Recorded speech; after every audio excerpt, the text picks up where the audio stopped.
ప్రముఖ సినీ నటి శ్రీమతి సంగీత గారి ప్రారంభించారు. ఐవీఎఫ్ చికిత్సలో 25% భారీ discount, free doctor consultation, free ultrasound scan. 49 అంటే సంతానం, 49 అంటే సంతోషం.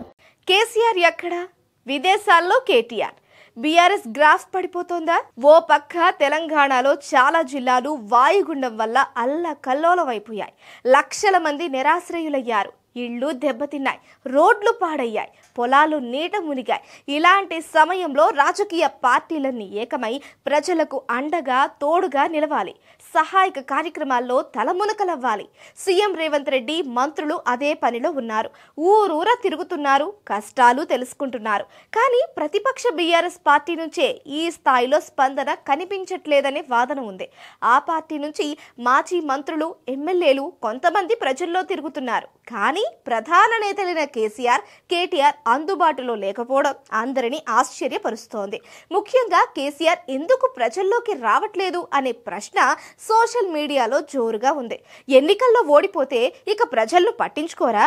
గెలిపిస్తేనే ప్రజలకు అండగా ఉంటారా అని ప్రజలు మాజీ సీఎం కేసీఆర్ని నిలదీస్తున్నారు.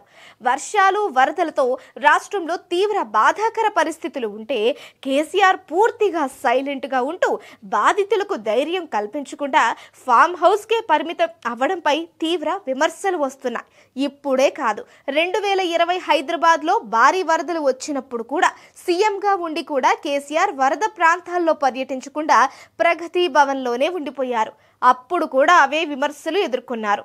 అసలే అసెంబ్లీ ఎన్నికల్లో ఓటమితో బీఆర్ఎస్ పార్టీ గ్రాఫ్ పడిపోయింది. ఆ తర్వాత లోక్సభ ఎన్నికల్లో మరింత పడిపోయింది. ఈ మధ్య రుణమాఫీపై కొంత ఆందోళన చేయడంతో తిరిగి పుంజుకున్నట్లు కనిపించింది. కానీ ఇప్పుడు అత్యంత కీలకమైన సమయంలో కేసీఆర్ వ్యవహార శైలి ఆ పార్టీ క్యాడర్కి సమస్యగా మారుతోంది. కేసీఆర్ ఎక్కడా అనే ప్రశ్న క్షేత్రస్థాయిలో బీఆర్ఎస్ శ్రేణులకు ఎదురవుతుంటే వారు సమాధానం చెప్పలేక సతమతమవుతున్నారు. కేసీఆర్ కనీసం క్యాడర్కి చిన్న సందేశం కూడా ఇవ్వకపోవడం వారికి ఆశ్చర్యం కలిగిస్తోంది. ఇలాంటి సమయంలో పార్టీ వర్కింగ్ ప్రెసిడెంట్ కేటీఆర్ సైతం విదేశీ పర్యటనలో ఉన్నారు. సరే, ఆయన అందుబాటులో లేరంటే దానికి కారణం ఉంది, విదేశీ పర్యటన కాబట్టి. దాన్ని సమర్థించుకోవచ్చు. ఆయన ట్వీట్లతో తమ శ్రేణులను అలర్ట్ చేస్తున్నారు. కానీ కేసీఆర్ తెలంగాణలోనే ఉన్నారు కదా, కనీసం వరద బాధితులకు ఆర్థిక సాయం కూడా ప్రకటించలేదనే విమర్శలు ఎదుర్కొంటున్నారు. అత్యంత ముఖ్యమైన సమయాల్లో ఇలా కేసీఆర్ సైలెంట్ అవుతూ ఉంటారు. అదొక రకమైన స్ట్రాటజీ అనేవారు కూడా ఉన్నారు. అయితే పేదలకు అండగా నిలబడకుండా ఉండడం కూడా స్ట్రాటజీయేనా? ఇప్పుడు కూడా రాజకీయాలేనా అనే వాదన ఉంది. కేసీఆర్ సామాన్య నేత కాదు.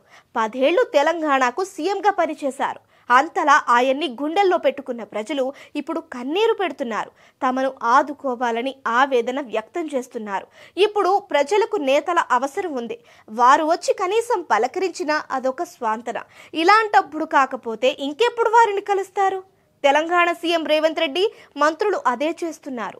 ప్రముఖులు, నేతలు, సెలబ్రిటీలు, ఉద్యోగులు, సామాన్యులు కూడా ఆర్థిక సాయం ప్రకటిస్తూ తమ వంతుగా అండగా నిలుస్తున్నారు. మరి కేసీఆర్ ఎందుకు మౌనంగా ఉంటున్నారో ఆ పార్టీ శ్రేణులకే అర్థం కావట్లేదు.